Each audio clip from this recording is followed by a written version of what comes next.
Assalamualaikum warahmatullahi wabarakatuh. Selamat pagi anak-anak.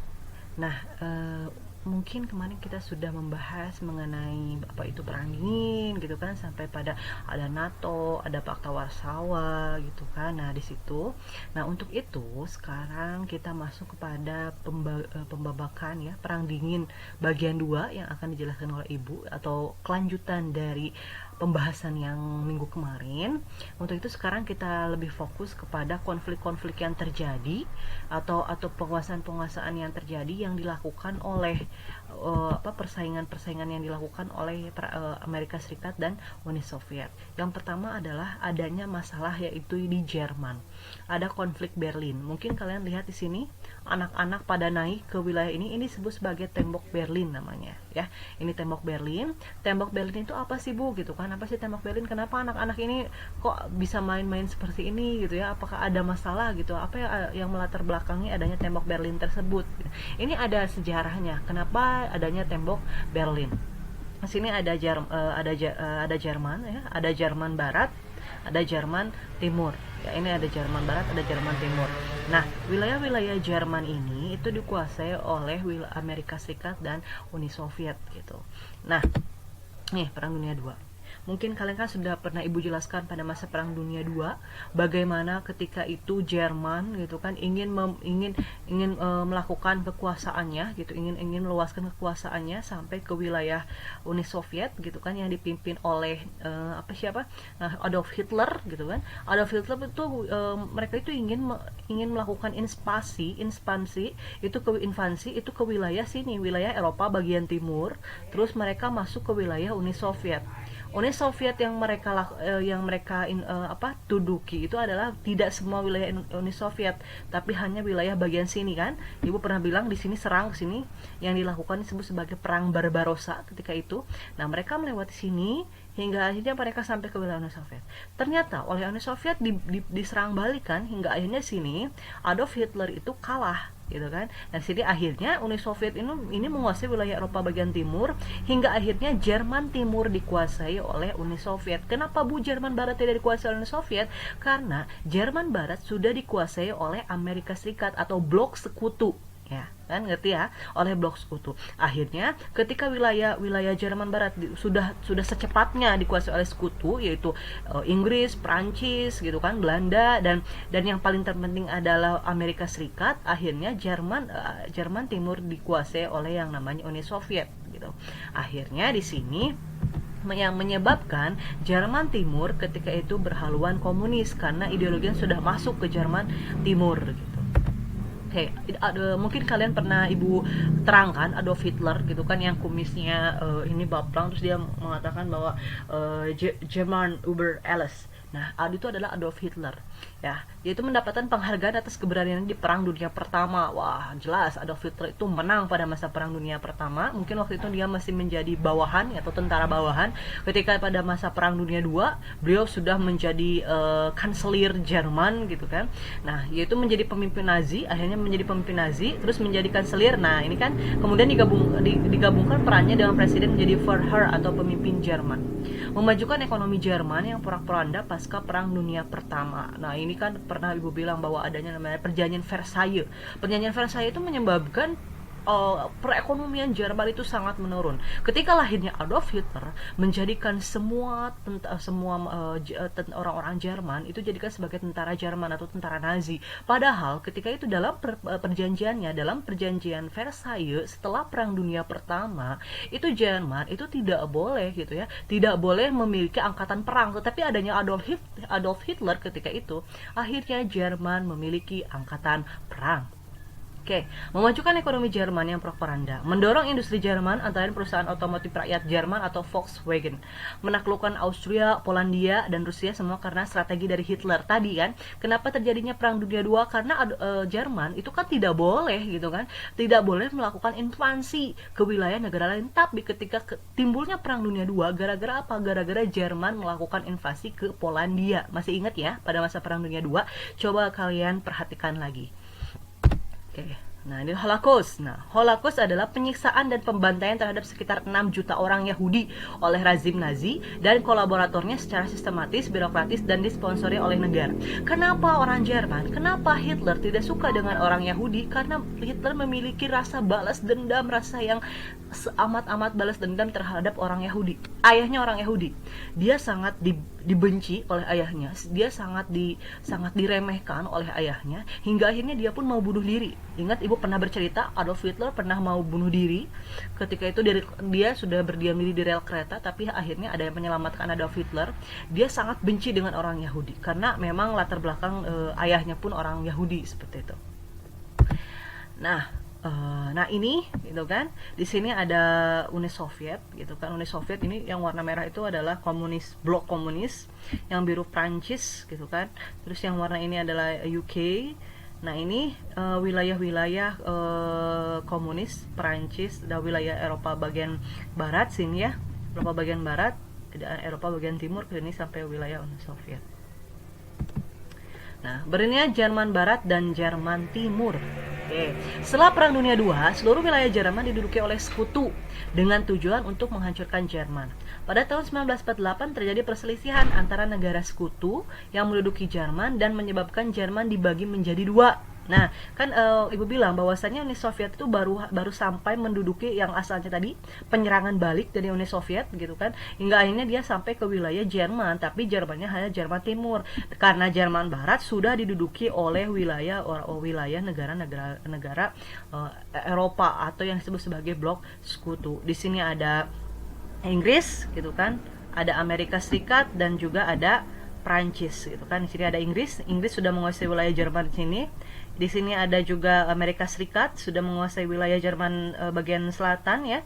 Di sini juga ada Prancis sudah menguasai wilayah Jerman sini. Ini semuanya ini blok sekutu yang tiga negara ini, sedangkan ini apa namanya? Ini semuanya wilayah-wilayah blok sekutu. Di sini ada blok barat dan ada blok timur. Blok baratnya adalah wilayah-wilayah ini negara yang dipimpin oleh negara Amerika Serikat ya, kapitalis liberalis, ini semua negara ini. Sedangkan yang komunisnya yang satu yaitu Uni Soviet ya. Itu seperti itu. Dibagi. Jerman Barat beribu kota di bom berdiri pada tanggal 23 Mei 1949. Nah, Jerman Barat beribu kota di Bonn ya. Sedangkan wilayah Jerman Timur beribu kota di Berlin. Jadi Berlinnya sekarang ibu kota Jerman itu adalah asalnya dulunya haluan komunis atau disebut sebagai Uni Soviet ya. Nah, ini tembok Berlin. Coba kalian lihat di sini, betapa kesalnya, betapa sedihnya. Ada juga filmnya. Itu filmnya tuh ada yang kedua orang ini tuh seorang tentara gitu ya, nggak tahu, seorang pemuda. Mereka adik kakak. Yang satu dipisahkan, kakaknya di Jerman Barat, adiknya di Jerman Timur. Mereka terpisah dengan adanya tembok Berlin ini. Tembok Berlin ini yang memisahkan antara Jerman Barat dan Jerman Timur. Kenapa dipisahkan? Karena apa? Karena ketika wilayah Uni Soviet masuk ke Jerman Timur, mereka mengatakan bahwasanya ini wilayah kami. Tapi ketika blok barat yang dipimpin oleh Amerika Serikat masuk ke Jerman Barat, mereka mengatakan bahwa inilah wilayah kami gitu, wilayah pendudukan kami. Akhirnya mereka membuat batas gitu yang membatasi bahwasanya ini Jerman Barat, ini Jerman Timur. Apakah mereka tersiksa? Mereka sangat tersiksa gitu. Perekonomian yang asalnya mereka bersatu, mereka berpisah. Yang Jerman Barat seperti ini, Jerman Timur seperti ini. Mereka tersiksa dengan adanya, baik itu dampak sosialnya, terdapat dampak sosialnya, ada dampak ekonominya, dampak pendidikan pun mungkin mereka juga terhambat gara-gara adanya tembok Berlin tersebut gitu. Nah, sini Jerman Timur ya, atau reunifikasi Jerman. Nah, kehidupan Jerman Timur terkekang. Wah, sangat terkekang. Ini Uni Soviet ya. Kalau kalian tahu komunis seperti apa. Keadaan ekonomi Jerman Timur tidak menentu. Iri dengan majunya Jerman Barat. Jerman Barat lebih maju dibandingkan Jerman Timur ya, jelas, karena komunis itu lebih pada pemahamannya pada semua kekayaan itu dimiliki oleh pemerintah. Tidak boleh ada seorang pun gitu atau sekelompok orang yang memiliki modal usaha sendiri, tapi semuanya harus milik pemerintah atau sosialis kan bersifatnya. Nah, glasnost dan perestroika. Jadi ada keterbukaan gitu. Ada keterbukaan kan kalau ini. Sistem komunis tidak bias menjawab tentang tantangan zaman. Dibukanya kembali tembok Berlin pada tanggal 9 November 1990. Akhirnya dari adanya kecemburuan sosial yang dimiliki oleh Jerman Timur, bahwasannya mereka itu tidak sejahtera dengan adanya Uni Soviet menduduki Jerman Timur, akhirnya Jerman Timur mengatakan bahwasannya kita harus terbebas, kita harus melepaskan tembok Berlin tersebut. Akhirnya tembok Berlin ini harus dihancurkan oleh rakyat Jerman ketika itu, hingga akhirnya mereka bersatu atau disebut sebagai reunifikasi Jerman atau penyatuan kembali negara Jerman gitu kan. Nah, usaha penyatuan Jerman dari sudut pandang Uni Soviet. Tahun 1952 Stalin mengusulkan Jerman masuk ke kubu Uni Soviet. Nah, tahun 1989 eksodus besar-besaran Jerman Timur menuju Hungaria. 6-7 Oktober 1989 kunjungan Gorbachev gitu kan ke Jerman Timur. Mikhail Gorbachev itu adalah presiden Uni Soviet ya, ingat ya, sudah Ibu jelaskan, ke Jerman Timur dan menjanjikan keterbukaan dan menerima perubahan dalam hal pemilu. Itu yang dilakukan Uni Soviet. Nah, proses penyatuan Jerman dilakukan pertemuan 2+4 di Ottawa, Kanada pada tahun 1990. Pertemuan dilanjutkan di Bonn, Berlin, di Bonn wilayah Jerman, ibu kota Jerman Barat, dan wilayah ibu kota Jerman Timur yaitu Berlin, Prancis, dan di Moskow dengan penandatanganan rumusan penyatuan Jerman. Jerman bersatu namun diharuskan masuk sebagai anggota NATO. NATO wilayah mana? Blok Barat atau Blok Timur? NATO adalah wilayah Blok Barat, yaitu Amerika Serikat. 3 Oktober 1990 menjadi hari penyatuan reunifikasi Jerman. Ingat ya, reunifikasi itu adalah penyatuan Jerman Barat dan Jerman Timur. 9 Oktober 1990 tembok Berlin dirobohkan. Oleh rakyat semuanya dirobohkan gitu, gara-gara mereka tidak setuju gitu dengan adanya pembebasan Jerman Barat dan Jerman Timur. Akhirnya apa? Jerman Barat dan Jerman Timur sepakat bahwasanya kita harus bersatu dengan satu ideologi. Tidak mungkin saat Jerman Barat dan Jerman Timur bersatu dengan adanya pemisahan ideologi, yaitu ideologi sosialis komunis dan liberalis kapitalis. Tapi di sini yang namanya Uni Soviet ini Jerman ini bersatu dengan satu ideologi. Apa ideologi yang dimiliki oleh Jerman sampai sekarang hingga akhirnya mereka bersatu, yaitu mereka itu ideologinya adalah kapitalis liberalis, masuk kepada blok Barat atau blok Amerika Serikat, hingga akhirnya mereka bisa bersatu. Inilah proses di mana tembok Berlin itu dirobohkan oleh rakyat Jerman. Akhirnya reunifikasi Jerman itu terjadi.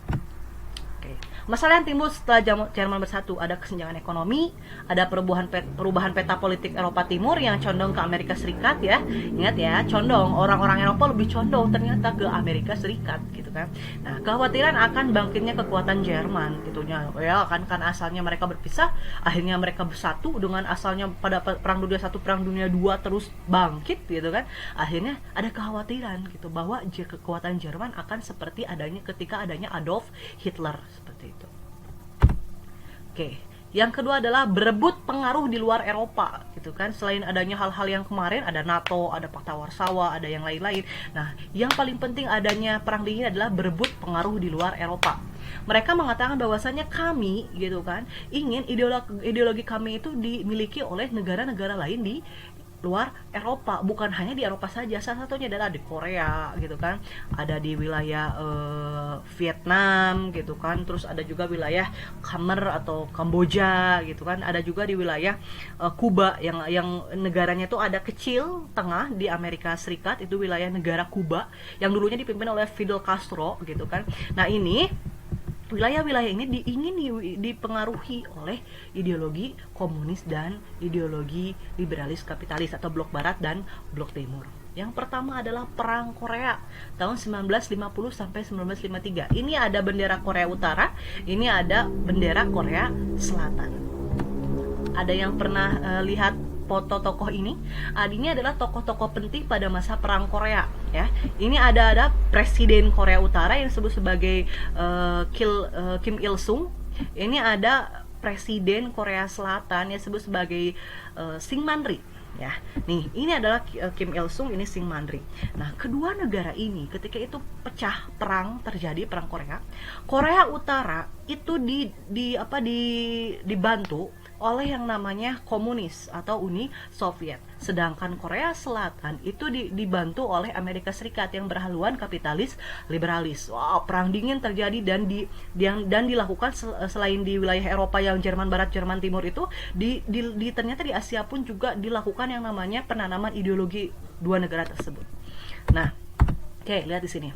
Ini ada beberapa fase terjadinya Perang Korea Nih, ada ada wilayah ini. Coba lihat di sini, wilayah merah itu adalah pergerakan komunis, sedangkan wilayah biru itu adalah pergerakan Amerika Serikat. Nah, ini adalah Korea Utara, ini Korea Selatan. Awalnya di sini itu komunis yang dibantu oleh Cina. Republik Rakyat Tiongkok ketika itu kan berhaluan komunis. Nah, di sini Republik Rakyat Tiongkok membantu ya, membantu Korea Utara atau tadi Kim Il Sung